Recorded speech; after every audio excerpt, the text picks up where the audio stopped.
I am here now with Darius Garland. And Darius, let's just start with how you're feeling. How is your eye right now? The eye is good. Yeah. I mean, it's a little bit droopy, but I'm still here. I'm playing with it. I'm alive. So, I mean, I'm feeling where my teammates are going to be at. Like, I really have to literally turn my head if I'm going to right to look at the rim. So, I mean, it's pretty difficult, but I'm starting to get used to it. I mean, difficult is part of what makes you and this Cavaliers team so special. You all are able to do difficult things. You and Donovan Mitchell, you haven't been on the court a whole lot together yet early this season just because of injury. But what gives you confidence that this is going to work? I mean, we're just both so dynamic, I believe. We're both winners. We're both competitors. And we have a really good group around us. I mean, centerpieces of J.A., Jared Allen, Evan Mobley, Cares, LeVert. I mean, I can go down the line. Our strength is just with our numbers, and that's our team. So, I mean, I think it's going to go well. I was listening to your introductory press conference for this year. I was listening to Media Day, and you said that you heard a little bit before the trade actually went through that this was going to happen, and you had to keep it a secret. Was that hard? It was super hard. I got the phone call, and I was in the gym, so I just started running around, and people asked, like, what happened?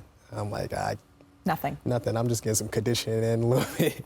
But, I mean, a couple hours later, the tweet came out, and that's when I just started going crazy, started making phone calls, and that's all that happened. Did you tell anyone, or did you lock it down? No, I locked it down for a couple hours until the tweet came out. Yeah. Did someone come back and be like, oh, that's why you were running around the gym? Yeah, my trainer came back to me a couple hours later and called me. It's like, oh, that's why you was running around. Now I yeah. understand. Yeah. In this studio, our analysts have compared your tandem to C.J. McCollum and Damian Lillard when they were in Portland. What do you think of that comparison?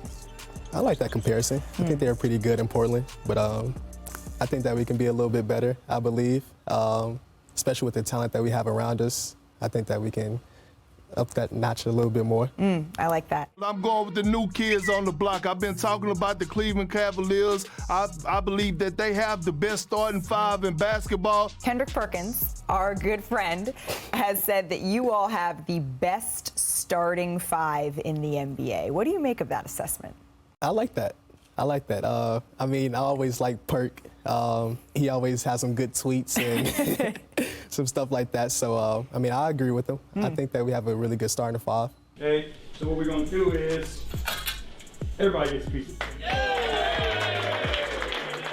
The Cavaliers, after every game, I was watching post-game the other day, and all of a sudden I see this big, shiny C chain.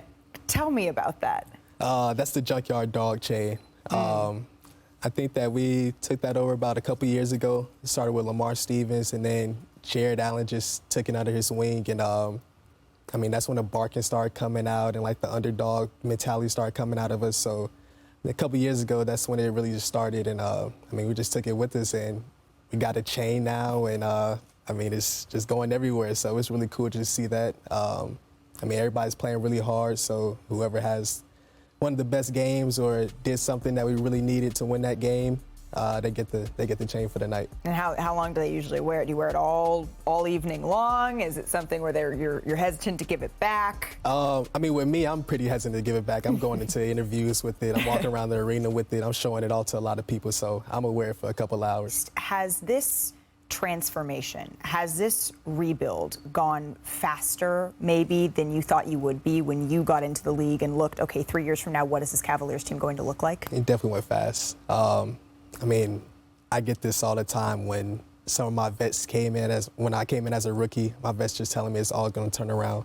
So just seeing, like, from the ground up, being here as my rookie year, barely winning any games, and now just starting to get into the playoff conversation and being one of the best teams in the East is really fulfilling. And I mean, it's good to see. Cleveland loves it. Hopefully the world starts to get put on notice and really just start tuning in to Cleveland Cavaliers basketball. So it's super fun just to see and watch. Steph Curry has spoken very highly of you. He loves your game. He said that you're going to be a, quote, flat-out star. What does that mean to you, and what's your relationship with Steph? That means a lot to me. Steph's one of my favorite players to watch. I watch a lot of film on him. I mean, I grew up watching him forever, so it's cool just to hear hear somebody like that with that caliber, that talent, and the resume that he has just talking so highly about me. So it's super cool just to hear that. Richard wanted me to ask you, do you believe that you can be the best point guard in the NBA? Yes, for sure. Like I said, I have a lot of strides to go, but I think that I'm one of the top guards, young guards in this league for sure. So that's my goal, to be one of the top guards in this league and hopefully be the best one. Thank you for watching ESPN on YouTube. For live streaming sports and premium content, subscribe to ESPN+.